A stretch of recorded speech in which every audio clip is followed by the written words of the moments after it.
Welcome to another video, which this time talks about the American play A Streetcar Named Desire by Tennessee Williams. Tennessee, isn't that the name of a river? Yes, it is. It is the river that runs through the state of Missouri, where our author was born. And it is the name his friends in college used to call him with, Tennessee. You see, according to the river. But it is not his real name. His real name is Thomas William. Well, that's very queer.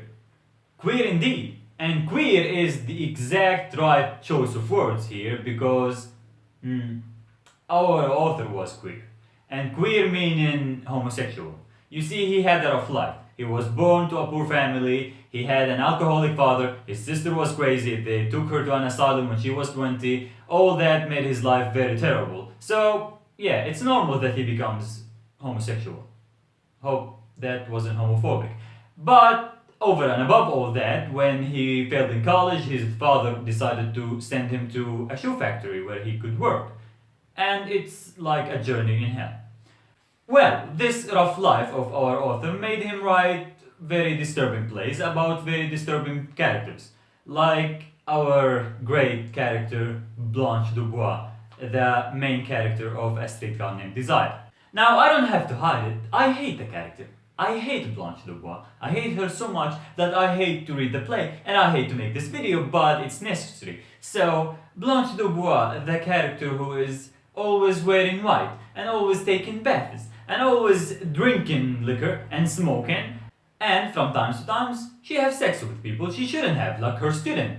And when they found out that she is having sex with him, they decided to fire her from teaching. She was an English teacher. Not anymore, not after having sex with your student, sex is bad, and they decided to throw her away. Well, she's not the only person in her family to do that. You see, all of her family used to have sex with people who they shouldn't have, and, well, sex is expensive, especially when you're paying for it. So, they lost the house because they were under many loans and mortgages and all that, so they lost the house, which was gold, Bill Reeve. And she decided, Blanche DuBois decided to stay in a hotel. And this hotel is called the Flamingo. Well, it's a very cheap hotel and they don't care as long as you pay them. Whatever you do it for your own good. Not if you're having sex with everyone in town. She was. Blanche DuBois was having sex with everyone in town. And from out of town. So, she was very slutty?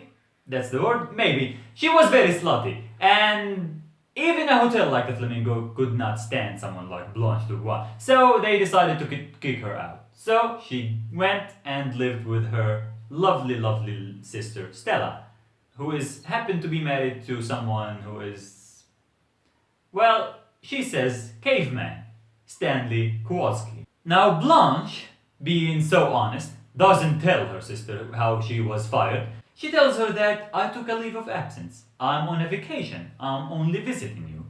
Well, the problem is she's not. And she's a slut. And she is crazy. This is something else that we're going to discover throughout the play. And another thing, she hates the husband. She hates Stanley.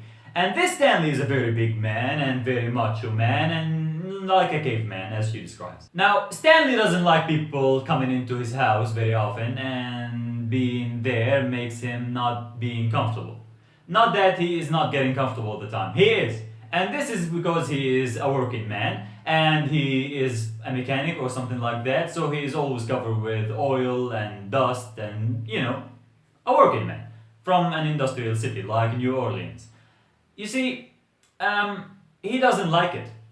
He doesn't like her. He doesn't like having her. He doesn't like any of it.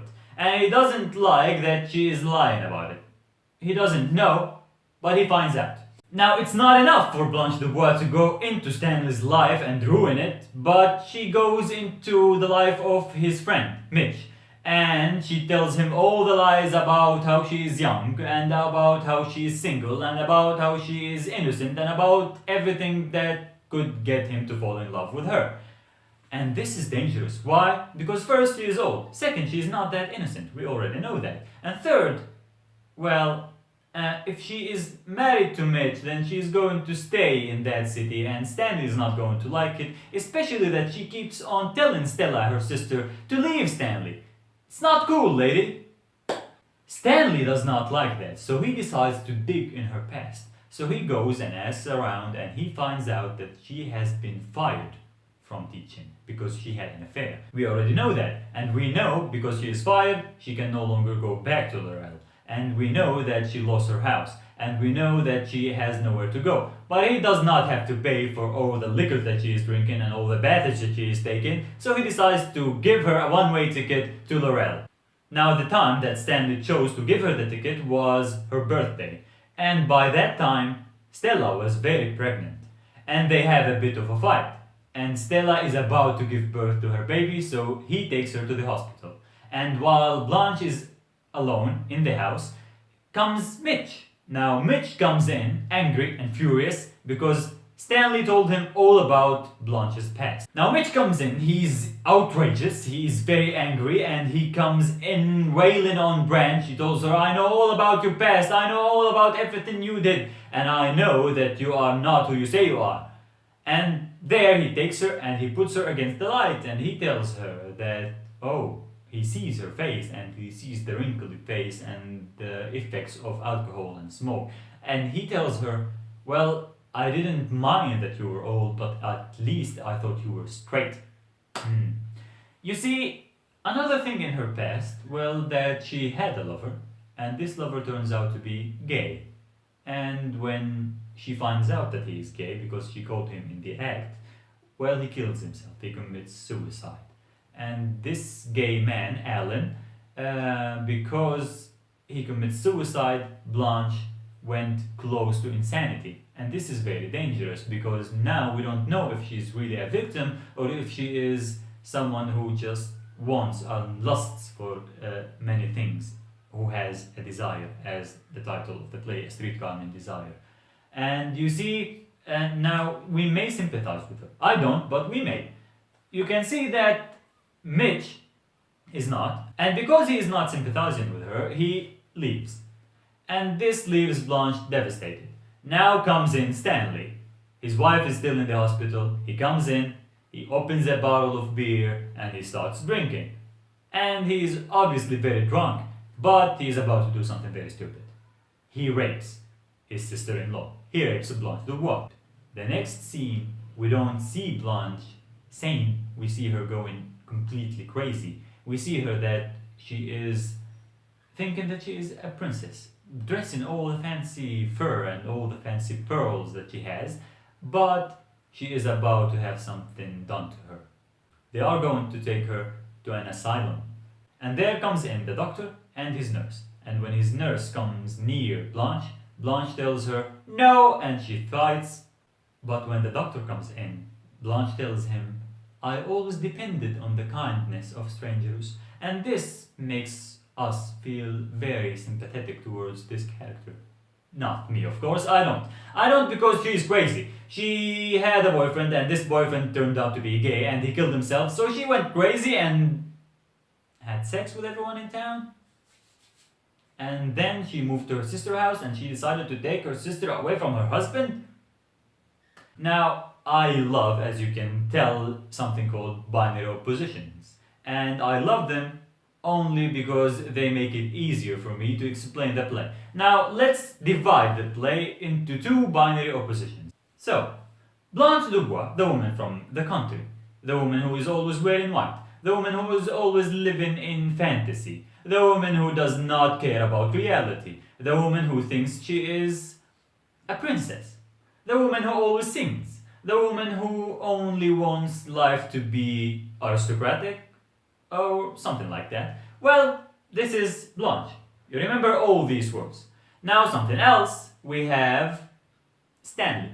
Now you see he is the exact opposite. He is a working man, he is always living in reality, he does not care about fantasy, he does not care about any of the things that she cares about. He is wearing all colors that you can find, and mostly he is always covered with oil and sweat because he is always sweating, and New Orleans is an industrial city, so he does not care about what she cares about.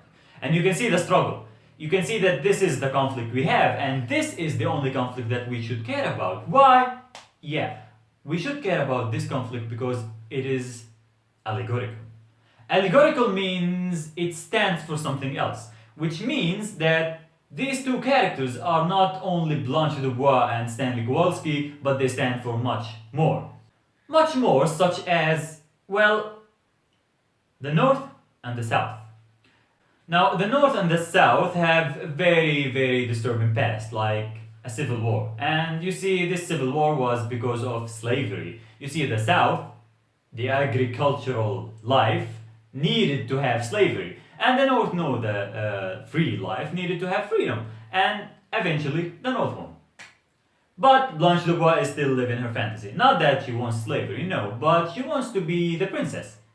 And she doesn't want to live all her life working, maybe. But Stanley Kowalski does not care about all that. He only cares about how much is he going to drink, how much meat is he going to eat, and how is he going to play cards with his friends in the evening.